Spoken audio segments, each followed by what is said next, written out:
Are you lost amidst a blizzard of digital marketing information? Are you looking for the most effective way to get in front of the pack using your own expert knowledge? Or are you striving to become an industry leader online? Come in from the cold and join us inside the Igloo today, the #1 content marketing show for peeps who like winning. Each episode of Inside the Igloo, you'll get the inside scoop on what's working and what's not in the world of content marketing from global leaders in the game. Inside the Igloo, we interview the experts who will offer strategy, advice, tips, and tricks that'll set you on a path to branded digital leadership in your field. Inside the Igloo. Stop fighting the icy winds of confusion. Step out of the storm and come in from the cold. Warm up with expert knowledge inside the Igloo, the #1 content marketing show for peeps who like winning with your host, Wes Ward. Inside the Igloo. Welcome to another edition of Inside the Igloo. I'm your host, Wes Ward. And today we've got a very special guest. Her name is Annemarie Cross from the Ambitious Entrepreneurs Network. How are you today, Annemarie? I'm fantastic, Wes. It's a pleasure to be here with you today. We're very excited to have you on board for the benefit of our audience. Annemarie, I'll let you explain, but my understanding is you're a personal branding expert as well as a podcasting expert. Tell us a little bit about yourself. Sure. Well, I love everything to do about branding and personal branding, but particularly helping businesses determine what their unique proposition is, what makes them unique, what makes them stand out so that they can build a profitable business, around their brand. Because service-based businesses, they very much are their business. So that's something that I enjoy. And with podcasting, I've been doing that for many years as a way to build my brand, get my message out there. And it's something that I've, fell into, but absolutely love. So I've been doing it for many years now. So how did you get to the point of becoming a personal branding expert? Well, many years ago, I started my business as a career consultant. And so I was very much working closely with executives, helping them get noticed, hired, and of course, optimize their salary package.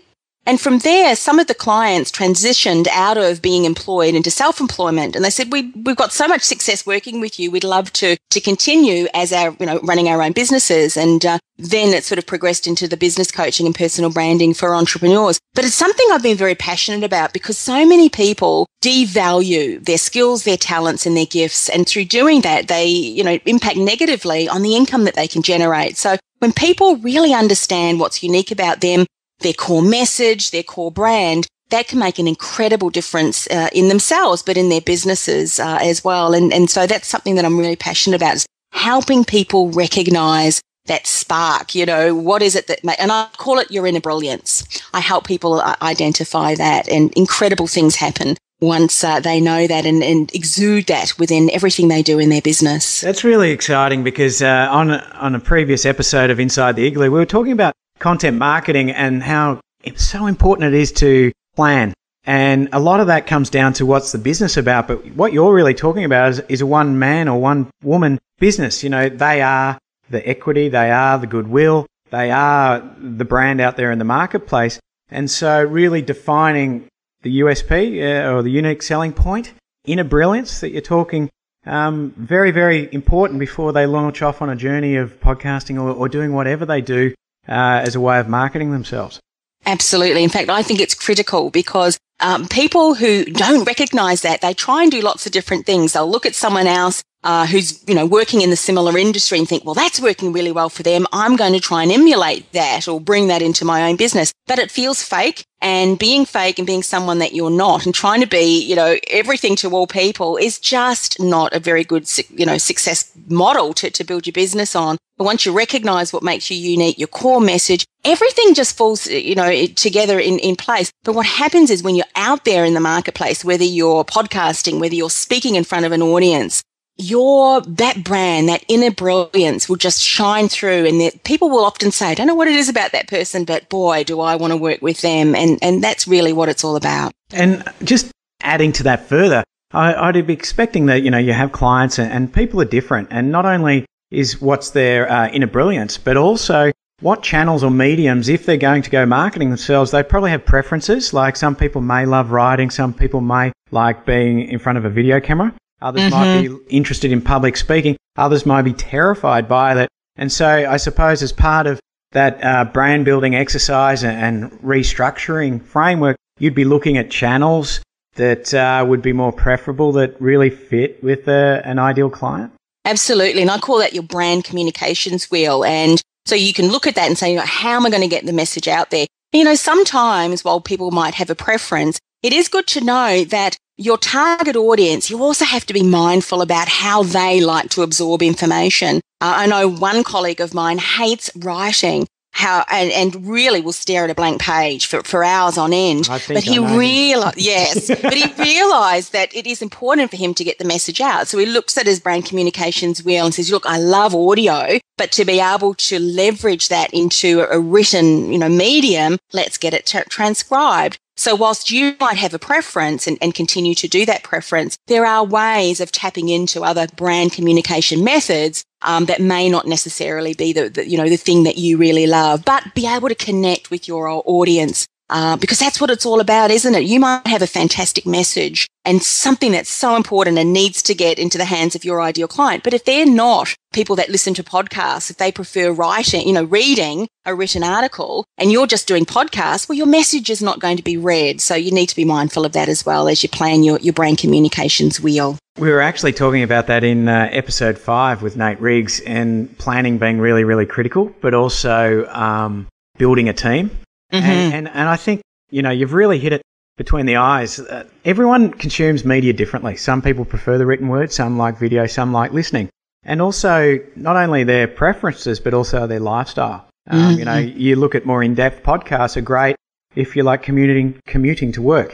Whereas if you're in a hurry, it's hopeless. You need to scan a document, probably just picking up the salient points. And so not only are their preferred consumption patterns of your potential target audience, but also their lifestyle. I think that's pretty important and something that you take into consideration when you're planning this sort of branded awareness campaign. Absolutely. Very important. And there may be elements that you can take that you can really leverage across either of the platforms, whether you're doing podcasting, whether you're writing an article, or whether you're, creating a video. But always, one leads to the other. I think that's really important, so that when people may have heard something, they think, oh, well, I want to read that article, and one leads to the other. And I think when you do that, you leverage all aspects of, those different communication methods. Absolutely. And it really comes down to, and this is what we're passionate believers in, about highly relevant on-message content as part of your content marketing strategy. You're really coming at from the point of view that one person is the business and that's the brand. This same structure and approach applies to big businesses. We were just previously talking about Coca-Cola, but even the one-person brand, the consultant, as long as they're getting out there with relevant messages and your thing is really defining that core value that they should be putting forward, yeah? Yeah, absolutely. I think this is so very, very important. Some of those big businesses, what they try to do is to create a message that makes them look small, but not, when I'm talking small, I mean approachable. And I think that that's really important. Once you have that, it's all about communications. It's all about connections. And whether you're a small business, a one-person business from a home-based office, or a multi-million dollar, corporation, if people are not connecting with you and not connecting with the message, no matter what way you're using to get that message out there, then, you need to go back to the drawing board. It's interesting because I've literally just put down the second edition of Content Igloo magazine, and I wrote a white paper piece in there about the new audience owner and the exciting time that we're in with the internet and with all these tools that are relatively free or very cheap. Anyone can be a publisher, and the ability to develop your own audience is now available, whereas previously you just couldn't do it. It was the traditional publishers that could develop the audience, and the best way of getting at them was to rent access to them via advertising. Whereas now, a one-person business or even a multinational can develop their own audience using some of these tools. And obviously today we're going to talk about podcasting, but I just think that's fascinating. And I think it's an exciting opportunity for people to establish their brand. And, we look at it, and I'd be interested in your thoughts coming from your career consulting background. Things like podcasting and developing your own personal brand doesn't have to be just for your new business venture. You could still be doing this as a 9-to-5 full-time employee, thinking about crossing careers or industries. Absolutely. And, in the US, a lot of my colleagues who are personal branding experts for executives, they are encouraging these executives to become seen as thought leaders by leveraging these tools, whether it be a podcast, whether it be regular blog posts, whether it be writing white papers. Because, whether people know it or not, every one of us has a brand, and everything we do, we say, we, connect with the community that we hang out with, influences our brand on a positive and sometimes not on a positive way. So, all these tools at our fingertips, I believe, can be used, from self-employed, from business people, for large corporations, and even the executive who really wants to become known as a thought leader. And so they become headhunted. And what a great place to be seen as a thought leader and someone who really shows value through all of these mediums about their knowledge and wisdom and what they have to share. So what they're really doing is creating brand equity in their own name, yes. but also to another level, which that's an asset in itself. But the second asset is having an audience. Now, if that audience is just down one particular channel, like say Twitter or YouTube subscribes or your email list, it's still an asset base that, you can influence. It doesn't mean you've got full control over, but at least you can get your message out there directly. Yes. And not have to rant or beg. David Meerman Scott always talks about PR agencies as having to beg for attention because they're basically cuddling up to the journalist going, please, please, please post this. And so for the business owner, they're still got to pay the PR agency. But the flip side of that is paying for advertising or renting audience access. I think this ability and time that we're in to develop your own audience so that they can just keep communicating, keep adding relevant, valuable content and keeping them engaged is just a powerful asset, It's incredible. The technologies that we have today is just so incredible, and it's an exciting time to be alive. I mean, that might sound a bit corny, but it is, because we can, in effect, bypass having to advertise and spend, tens of thousands of dollars. But as you say, creating our own community of people who are, want to listen to our stuff, want to read our articles and want to connect with us, so we don't have to, go by the way of expensive advertising, which is just fantastic. Absolutely. Now, tell me a little bit about the Ambitious Entrepreneurs Network. Well, our network, I created the network because it's a platform where my show, The Ambitious Entrepreneur Show, is hosted, but also now other podcasters or aspiring podcasters who've seen the benefit of building their credibility and visibility, of course, out in the marketplace through using this medium, and not really knowing all the ins and outs and how to really set one up and then continue to build this message. A lot of my colleagues approached me and said, can we work with you? And so that was one of the reasons why we created the Ambitious Entrepreneur Network. And that really is a compilation of podcasters all passionate about business who are, sharing great information, great content, connecting with guest experts to help inspire and empower other ambitious entrepreneurs from all over the world. So basically, anyone who's thinking about doing a podcast, has a podcast, should join in and mix and mingle and swap advice and war stories. That's the whole point? Absolutely. We really want to build a community where people can network, reciprocate, work together, but absolutely share their wisdom with other ambitious entrepreneurs all over the world. And it really is a community where we see the Ambitious Entrepreneur Network become the voice for entrepreneurs and small businesses globally.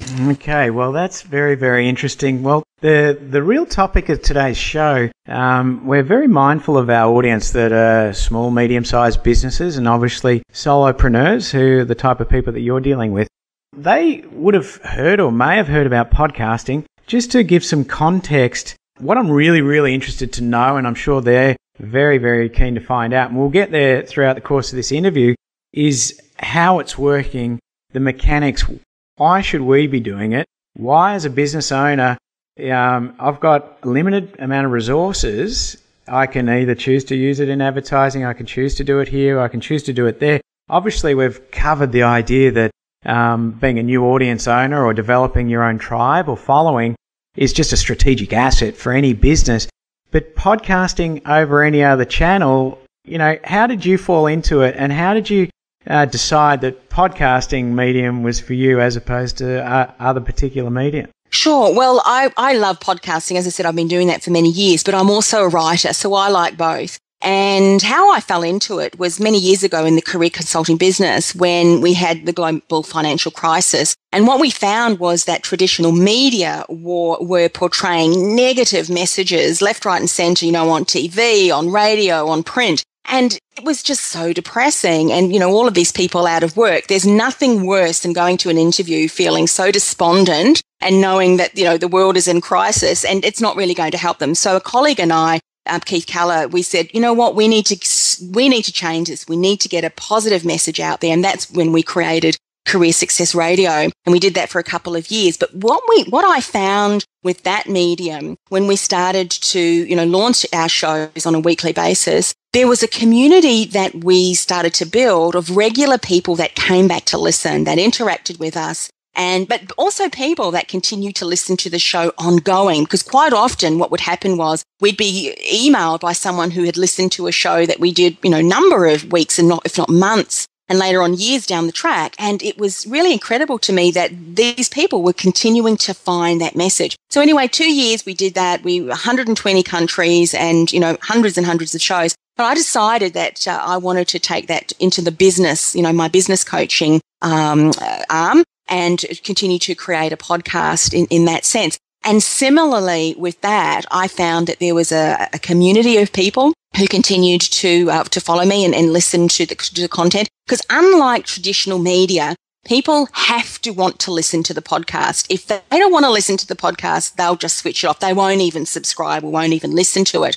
So you already have, not a guarantee, but you already know that people are interested because they're there listening. And when people are interested, what happens is, when you're using the audio medium, you can connect with people on a far deeper level than what you can if you were writing an article. Sure, you can sway opinions and encourage people to take action in word, but you can do so at a deeper level with audio. And I think you build the trust, and know, like, and trust. Those are three key factors that anyone has to have if they're going to invest in you. And I think through using audio, you've got the medium to be able to accelerate that, where people really do get to know, like, and trust you on a deeper level. Well, and you asked, yeah. Sorry, that's a very, very comprehensive answer. One of the things I love about audio, and even to a deeper extent with video, is that trust accelerant.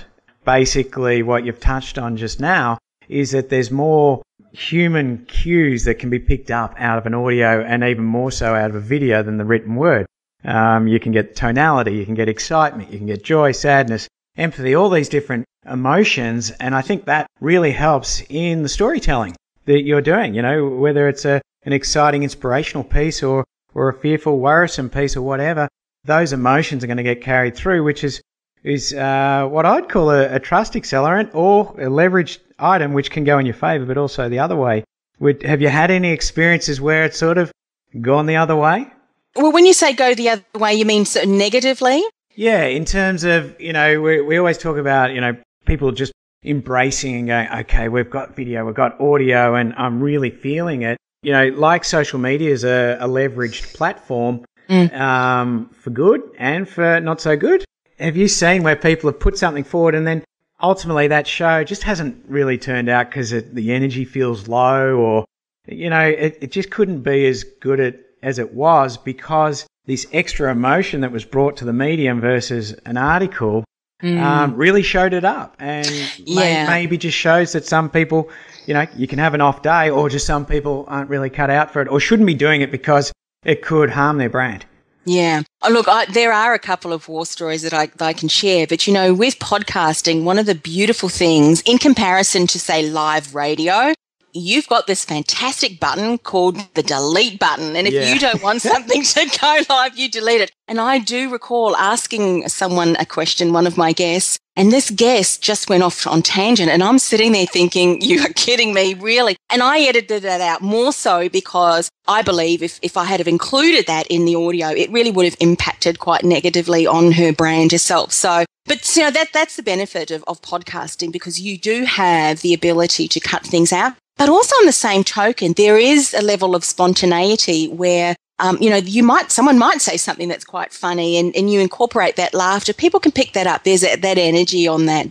But certainly, yeah, there are some war stories that I could share. But I won't. Exactly, because we'll just have to edit it out. Yeah, no, of course not. It's really, really interesting. You did your podcast for 2 years. How did you measure and track the success of it? Obviously, there's certain metrics like downloads, or what other sort of metrics do you determine that make a foray into this area of marketing feedback? Like the return on investment. What for you are positive indicators that this is working? Even if the numbers are really small, you can see certain things that go, hang on, we're on a winner. Even if, as long as the trend's going in the right way, you're going, hang on, this is going to work. All we've got to do is just scale up.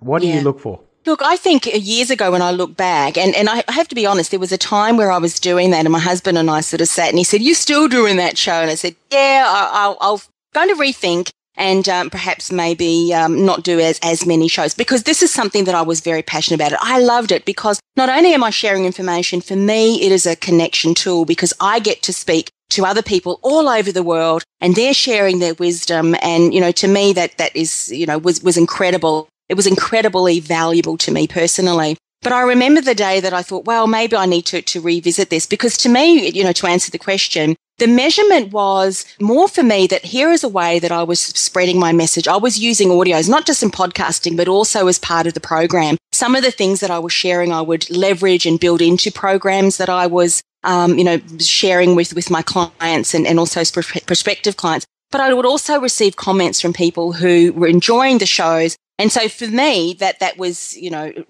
what I really wanted to hear. I didn't sort of at that stage wasn't measuring it monetarily wise and so forth. But it was funny because the day that I thought, well, maybe, in the coming months, I might turn it back a little bit and decrease the number of podcasts that I'm creating. It was then that I went on to Twitter, and I might have shared this story with you last week, was all of these congratulations, congratulations, Twitter tweets. And I'm thinking, what are they talking about? And it was then that I realized that someone had nominated me and I'd won the best podcast of 2011 from World Media Awards. Now, I didn't even know someone had, put my name forward, let alone thinking out of all of the, podcasts all over the world that I would win.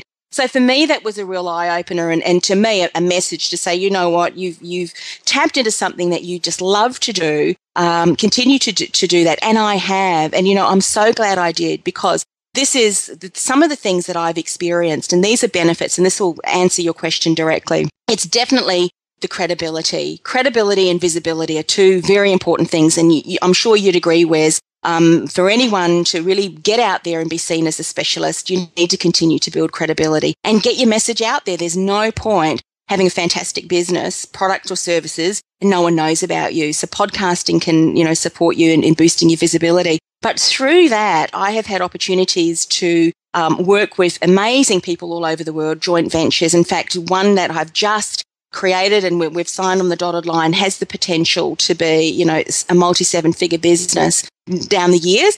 Clients, people have heard the show, got onto my newsletter, and then eventually become clients.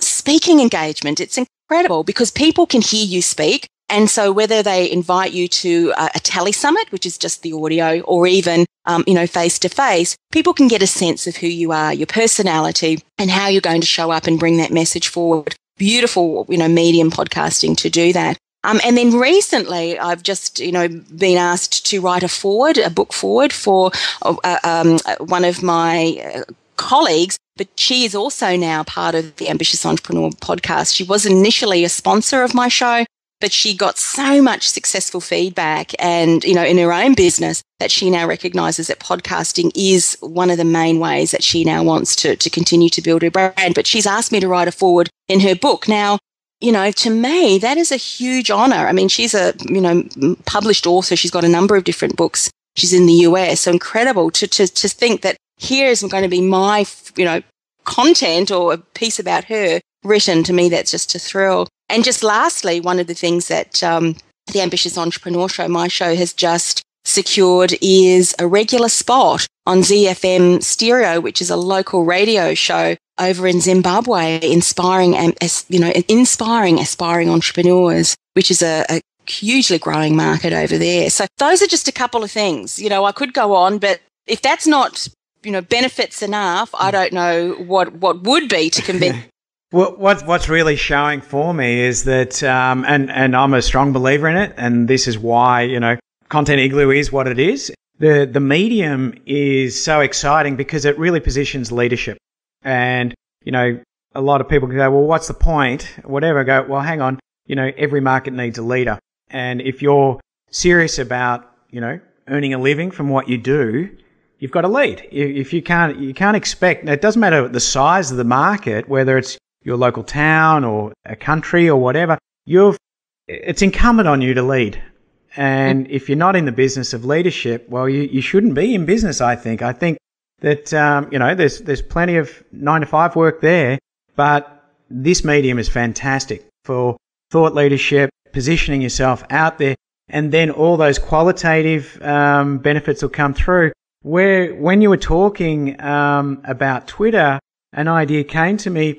We talk about metrics, etc. When you were podcasting, did you just see an extraordinary growth in, say, your Twitter following? Yeah, and even Facebook, Facebook following as well, because what's important is, if you're using one particular medium, that you do share with the other ways that people can connect with you, because someone might find you on the newsletter, love audios. And if you don't tell them, hey, I've got a podcast, they're never going to know about it. So I found across the board that there was increases in Twitter, in Facebook, sign-ups for your free offer, all those different things. Absolutely. Yeah, it's really, really interesting. A couple of weeks ago, I was speaking with Joe Polizzi from Content Marketing Institute, and he reframed my thinking around content marketing. I always looked at it as using content as a marketing strategy, but he was also saying, well, hang on, there's two words in this, content and marketing. You can create great content via the podcast, but you've got to market that content. Mm-hmm. And so looking at the channels, such as Twitter, such as Facebook, that's the distribution of it. That's one way of marketing it. Obviously, there's a million ways. But as you grow your audience, what I'm hearing and seeing is a sort of snowball effect that, you put something out, a couple of people listen, you post it on Twitter, you get a couple of extra followers, and then all of a sudden your audience has grown. You do it again, and then it's sort of this 1 + 1 = 2, 2 + 2 = 4, 4 + 4 = 8. And what that really says is that there's going to be a period what I loosely call the grind.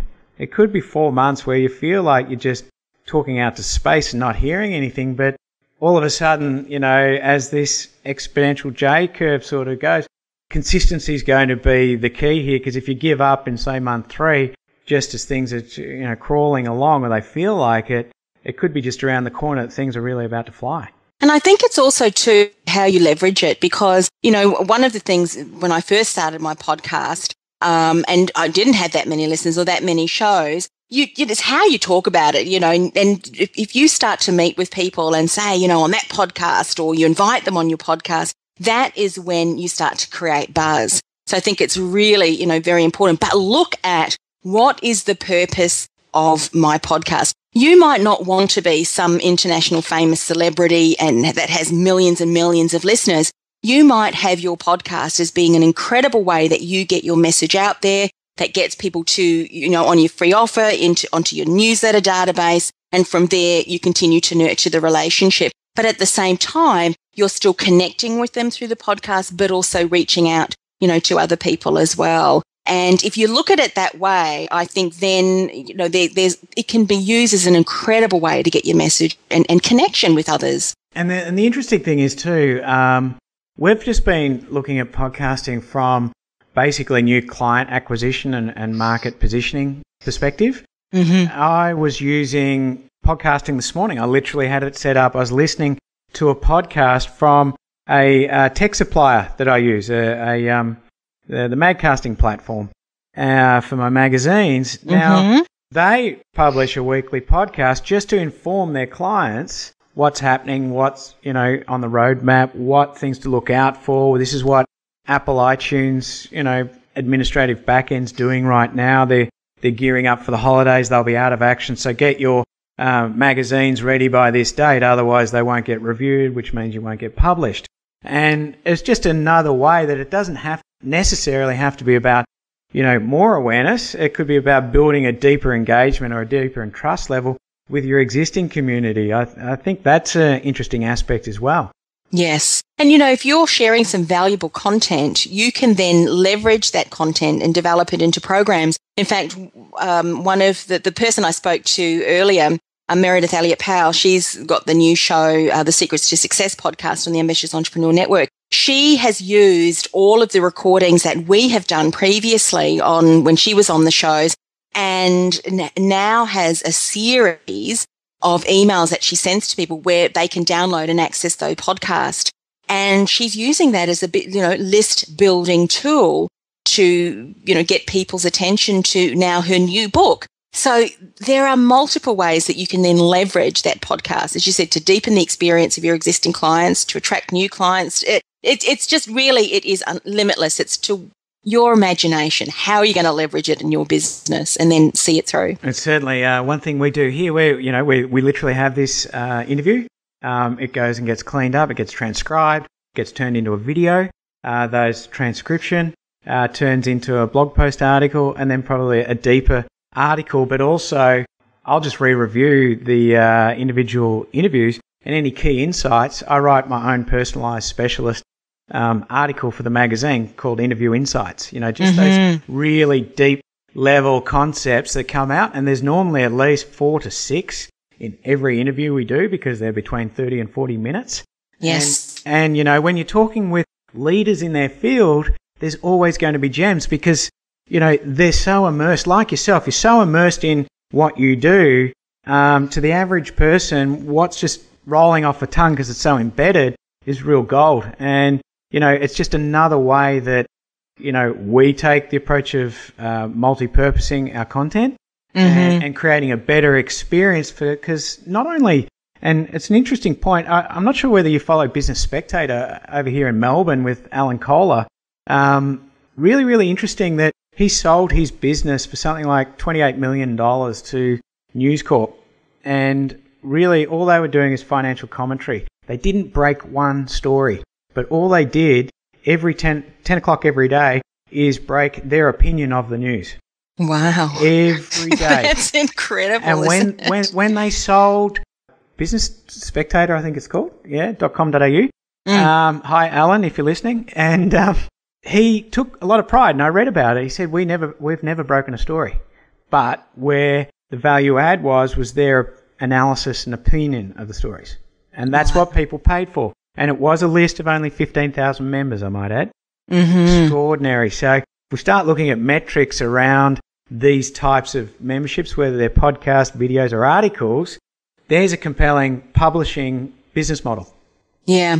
Another thing that people can think about how they're going to leverage their podcast and to generate some income is that of sponsorships, advertising and sponsorships. I mentioned previously that Meredith was one of our major sponsors. And so the reason she saw the benefit was I had an existing audience of people who were ambitious entrepreneurs, and she knew that her book was going to be of benefit. And so, through the special ways that we introduced her on the podcast, enabled her to increase book sales, get speaking events, JVs, all of the things that I mentioned that I experienced, she did too, through not having her own podcast, but being a sponsor. And it's interesting because there's a number of studies that have been done in comparing podcasting to, say, traditional radio or even TV. And it shows and confirms that podcast listeners have, they're not only more affluent than the general population, and they're rapidly turning away from traditional media and what we call the interruption advertising models, where it's just in your face.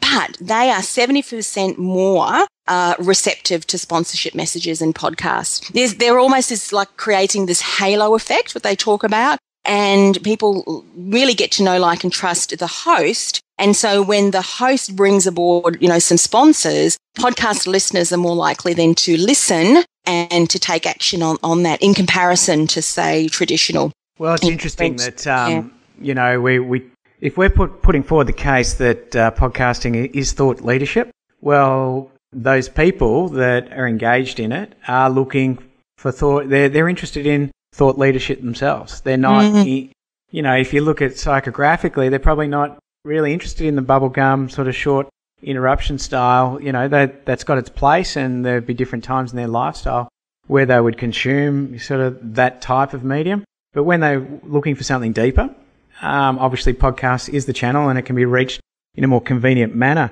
As you're talking about sponsorship, a question came to mind, and I think of my typical audience, I guess, thinking, I'm a marketing manager, I am a business owner. Yes, I think it's a great idea to do a podcast, but how do I go about pricing a sponsorship? Because if I don't have an audience to start off with, I'm stuck in the grind, say the first 3 months where I'm putting out a lot of content to build an audience.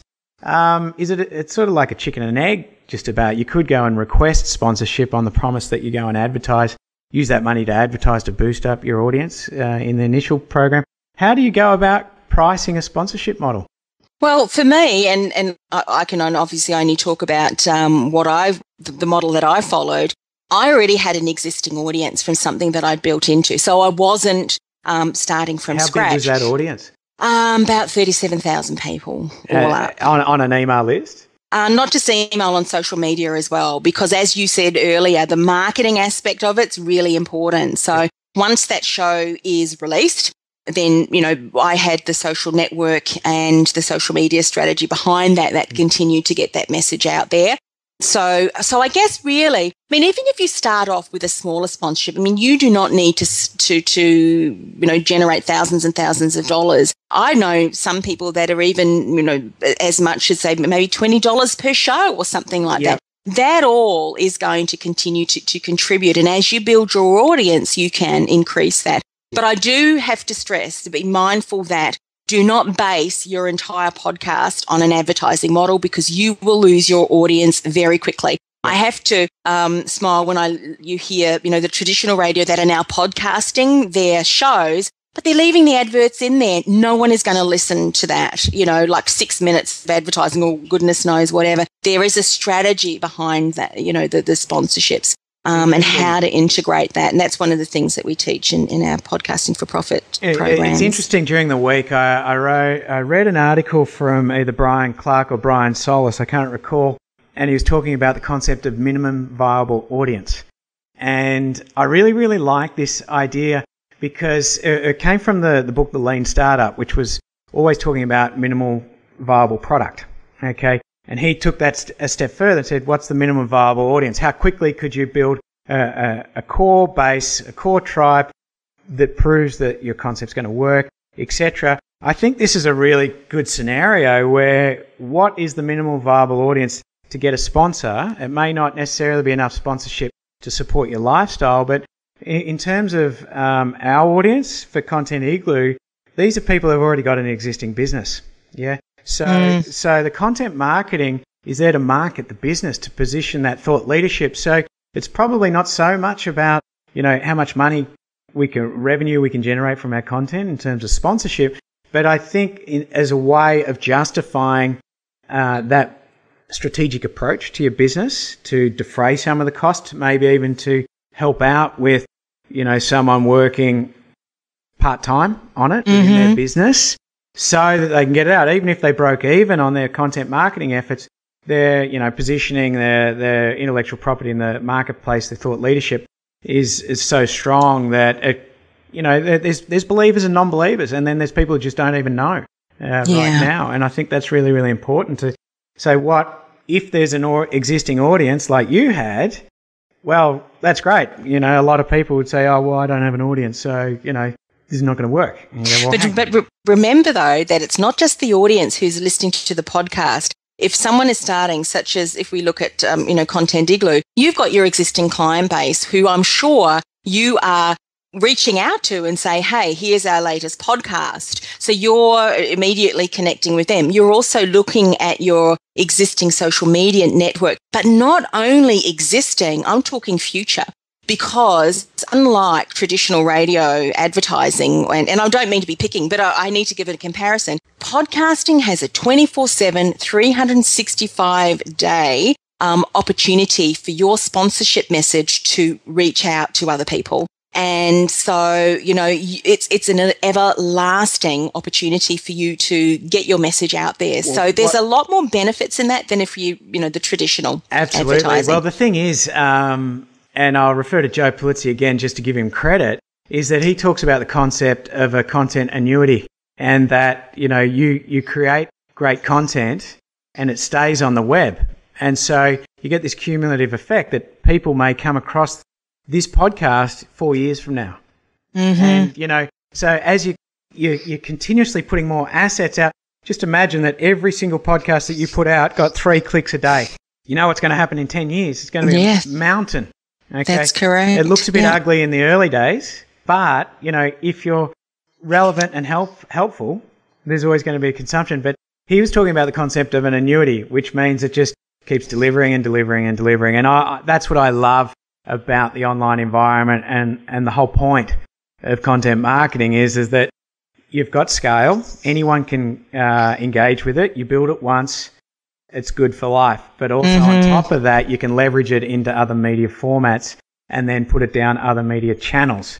So really, for the purposes of what we're talking about today, content marketing is awesome, and using podcasts to get down there to really build that trust and the feel and know exactly what's going on in the minds of the audience. I sort of we could talk, I could keep going for another 90 minutes on this, but, we're already at 45, and I feel like we're only just warming up, which is just fantastic. It shows the incredible benefits and results that someone has. And someone once asked me, and I think you've sort of posed this question to me, what's possible? I turn around and say, what is not possible? It really is limited to your imagination. How are you going to use it in your business? How are you going to leverage it? And I love the, the statement or the phrase that you mentioned, Joe Pulizzi said about content and annuity, because it's something that's always going to be out there, something that you can continue to leverage and people can continue to learn and, hear about you, which I think is just incredible. And one thing that I really love about it, and I'm sure you've been all across this for years, is that it's just a great way to meet people. Like you just Absolutely. say, hey, I'd just like to have a chat. I'm going to click record. How's that sound? Yeah, absolutely. And what I mentioned earlier was about meeting incredible people. Absolutely, because do you think these people would have now wanted to create a joint venture opportunity? Absolutely not. And there's, for me, being able to reach out to people all over the world. This morning, you said you had a podcast interview. I was interviewing someone from the US as well. Here we were chatting and, sharing wisdom, and we were on the other side. Each of us were on the opposite ends of the planet. And to me, that's just incredible. It's very, very exciting. And, we're starting to get into the groove, and every Tuesday is our content production day, and the leverage is there, and it's great. Look, we will wrap it up today, Annemarie. It's been absolutely fascinating. If people want to know more about you, where should they go? Well, they can go directly and have a listen to my entrepreneur podcast, and all they need to do is go to www.ambitiousentrepreneurshow.com and, have a listen to the show. And we're always on the lookout for guests as well. So if they've got some inspiring, informative topics they want to share with other ambitious entrepreneurs, certainly extend the invitation to come and be a guest on the show as well. Absolutely. Well, you've heard it here. Everyone out there in podcast land, just give Annemarie a little tweet or get in touch if you have someone fantastic or even yourself that could be relevant to her audience. Give her a call. That'll be the end of today's episode 6 of Content Igloo. Make sure you get to the website, www.contentigloo.com. And also check out the Content Igloo magazine in the iTunes store. My name is Wes Ward. You've been inside the Igloo, the #1 content marketing show for people who like winning. We've been with Annemarie Cross. Thank you very much for your time. Bye for now. You've just been Inside the Igloo, the #1 content marketing show for peeps that like winning, with your host, Wes Ward. For more information about leading your market online, visit Content Igloo at www.contentigloo.com.